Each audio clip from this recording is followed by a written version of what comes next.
Hey everybody, this is Minion Soldier, and this is the Piracy Show. Now, originally this was going to be a different episode, and so I'm kind of reusing the background, but while I was talking about the things I was talking about on this episode, a different topic kind of came to mind. Buyer's regret. Do I have any buyer's regret with the ships that I own or with the ships that I've purchased? You know, whenever you're looking around in Star Citizen, especially some of the more popular areas, you start to see a lot of ships taking off, going this way and that. And you can start to see how the game is going to be. You get little hints, you get little snapshots of what the game is going to look like. Now, unfortunately, these local numbers are somewhat inflated by myself and my compatriots, but you can start to understand how busy some of these places are going to get as server population numbers come up, as the game becomes more functional and more people are getting into it, and a lot of people finally buckle down and say, well, now it's definitely time, after I've spent all this money on Star Citizen, to actually build the PC that's going to play the game. I know there's a few of you out there who have that as their kind of MO for what they're going to do. But do I have any buyer's regret? And I would have said maybe a year ago, I would have said, no, not really. I feel that there are ships that I've, moved my money out of. There are ships that I've moved my money into.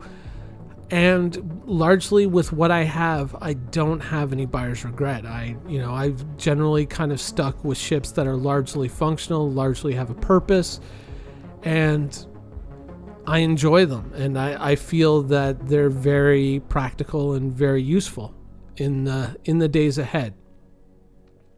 But there was a couple of things I've talked about with people recently that kind of shed a bit of a different light on this.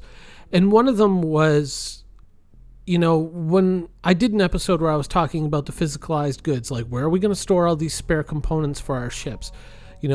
Are we going to have like a storage area for a spare power core or something like that? Or is it all going to break down to just subcomponents? How is this all going to work in the future, and not just like theoretically, but how is it actually going to work? Because that's a very important question.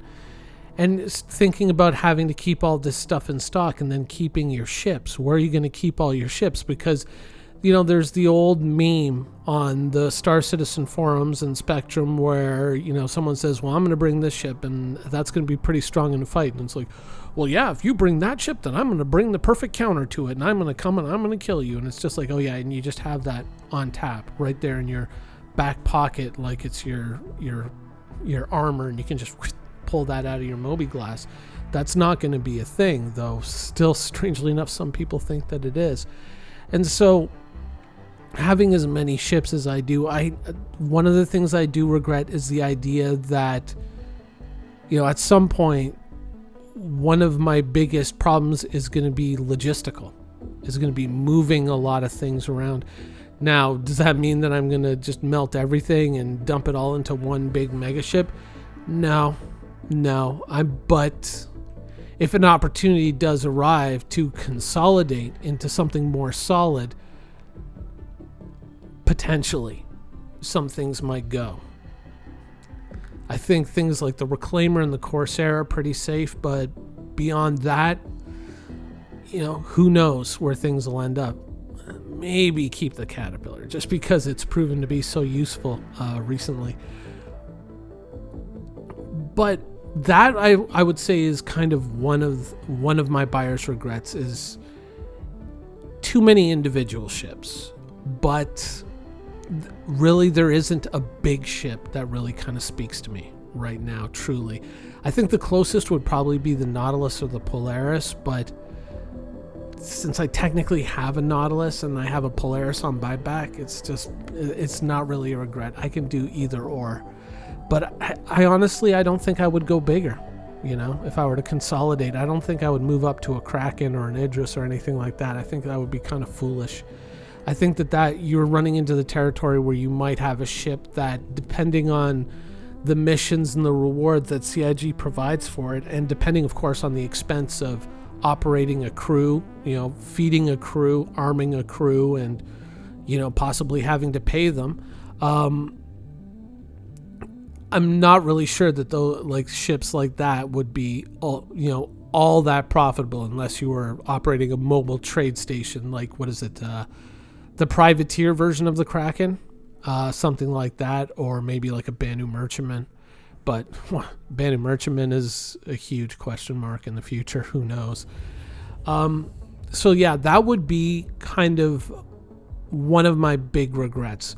The other one was something that came from a place that I really didn't expect that it would. And it was something that I didn't, it would have been something that a year ago I would have just kind of blown off and said, yeah, that's a whole bunch of, nonsense and BS. But it wasn't until I kind of finally had to complete the thing myself that I kind of went like, oh no, you know what?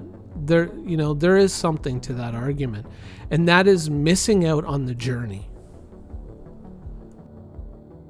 In all honesty, in retrospect, looking at my hangar and looking at all the ships that I have, there's some great ships there. There's some cool ships, and there's some ships that I can't wait for them to function fully, like if there was salvage in the game or something like that, There's a lot of great ships there, but truth be told, recent gaming experience, playing Elite Dangerous and playing classic World of Warcraft has kind of changed me a little bit. I think it's kind of changed my perspective, and I feel that when people used to say that Star Citizen was pay to win, I would kind of laugh it off, and I would say no, it's not pay to win, it's pay to progress. But just quickly, because let's say you bought a Gladius and I bought a Super Hornet, does me having a Super Hornet mean that I'm going to defeat you in a dogfight just because I spent more money? No, that's what pay to win would be. Pay to progress is, you're opening doors for yourself, but it's up to you to walk through those doors skillfully and, not just make an ass out of yourself. That's kind of how I've always viewed it in Star Citizen. But now with the progression, there's a part of me, honestly, deep down, that is conflicted. There are days when I look at my hangar and I kind of wish that there was only one ship in there, like a Corsair, something like that. I wish that that's what, all that there was, just so that I would be able to enjoy the journey upwards through the ranks of ships a little bit more. I've kind of taken that away from myself. I've opened up a lot of doors for myself, but at the same time, I feel that now I may have robbed myself of some interesting experiences. Just literally before recording this video, I finally finished getting my Epic Mountain Classic, and I know that some people say hasn't that game been out for a year, but I've been playing it on the in my free time, what little there is, and basically only doing it when I had rested bar, because I would set it aside and then I would be playing retail, or I'd be playing Star Citizen, or I'd be making videos or whatnot, or playing Conan Exiles with my friends and whatnot. So I only kind of did it in fits and spurts, but finally I got to the point where everything that I wanted to pull out of that game I had finished. And looking back at it in retrospect, it was a hell of a journey, and I had a lot of fun doing it. Now, granted, I did like 99% of it with a max rested bar, but so earning basically double XP, but I still had a great time, and I had a lot of fun. Even got to do a raid a couple of days ago, which I had never gotten to experience in the original World of Warcraft, and had a lot of fun. And that journey, there's something intangible there that is so hard to describe, but it's definitely something that you connect with. It's it's the struggles that you remember and overcoming those challenges that really kind of stick with you in a way that when you sit down, you go, yeah, man, I'll just buy a Caterpillar and I'll be making money hand over fist, ha ha ha, I'm so smart. Yeah, in one sense, yeah. But on the other sense, I feel that, you know, the struggle has a certain intangible value. It has a quality that it's very, I mean, it's so difficult to define. Maybe, you know, I should have asked a poet before I started this, but it's, you know, that's what it is. It's the only real buyer's regret. There are no lame ducks in my hangar. There are no ships I go, oh, that's a piece of crap and I got to get rid of it at the anniversary sale or anything like that. But there is a part of me that does regret buying some of the shit, or a lot of the ships that I've bought, not because I think that they're bad, or not because, oh, Chris Roberts and his shenanigans and scam citizen and blah blah blah, and for none of those reasons, but simply because I feel that in doing so I kind of rob myself of an experience. Those, you know, those would be my regrets going into the anniversary sale. I would say that, you know, for some people they're gonna be like, yeah, whatever, dude. I'm just in this game to kick ass and make money. Fine, cool, whatever. I mean, it's individual. It's everyone has their own take, their own view on this sort of stuff. But just as a little bit of a cautionary note from my experience, that would be actually my biggest regret, is in a way kind of robbing myself of the experience. Now, does that mean I'm just going to give my account away and go buy an Aurora LN and, you know, start all over again? No. But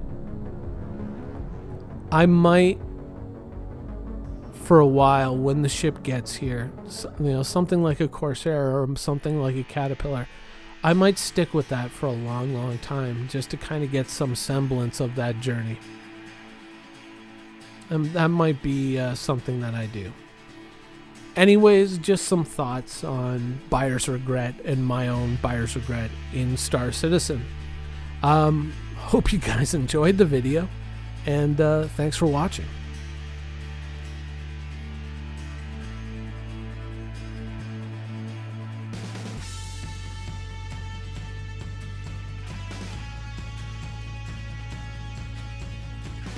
Thank you for watching. So if you want to keep up with the latest and greatest in Star Citizen and Squadron 42's development, please follow us on our social media channels. See you soon.